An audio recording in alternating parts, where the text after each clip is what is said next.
Kama tulivyotaraji kwamba mechi itakuwa ngumu na imekuwa ngumu kweli. Simba wamekuja tulikuwa tumefikia tuwape Simba mechi, lakini Simba ametupa mechi sisi. Kwa hiyo wamejitahidi katikati ya kiwanja midfielders wao kutunyima nafasi ya kwenda kufanya yale ambayo tulikuwa tumeyaplan. Hatukuwa comfortable kuhakikisha kwamba tunaweza kutoa mipira katikati ya kiwanja na kupeleka pembeni, ambapo ndio kwenye nguvu yetu ambako anacheza Mosi Nduumwe na upande wa pili ambao tumemchezesha Idris Diomande. Kwa hiyo tulinyima nafasi na wakati mwingine pia tumefanya makosa mengi ambayo yamempelekea mpinzani kupata magoli. Yote kwa yote ni kwamba tunampongeza mpinzani kwa hicho alichokipata. Target ilikuwa ni kupata pointi 3, tumezikosa.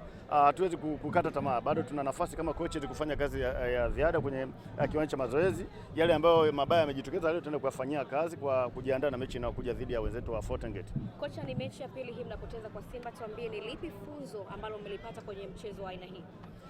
Ukiangalia kwa msimu huu tumepoteza home and away kwa timu kama 3 au kama 4. Tumepoteza kwa TRA, tumepoteza kwa Simba, Azam na hata na Yanga. Japokuwa Azam nakumbuka tulitoa sare. Kwa hiyo mpira uko hivyo, wakati mwingine unapanga mipango kama technical, lakini matokeo yanakuja kivingine. Lakini yote kwa yote huo ndio mpira ulivyo. Hatuwezi kusema tuache kufanya kazi. Tuendelea kupambana kama technical, yale makosa ambayo yanajitokeza tuendelea kufanyia kazi kwa sababu ndio kazi ambayo tumeichagua.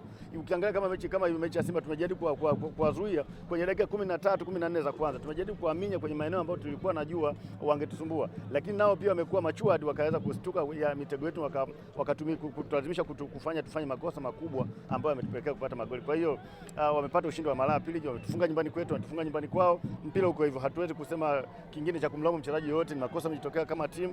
So kama head of technical na yapokea, na wenzangu ambao niko nao kwenye bench tena kuwafanyia kazi, na next time itafika mahali tunajua tutamkamata sehemu gani. Ni mechi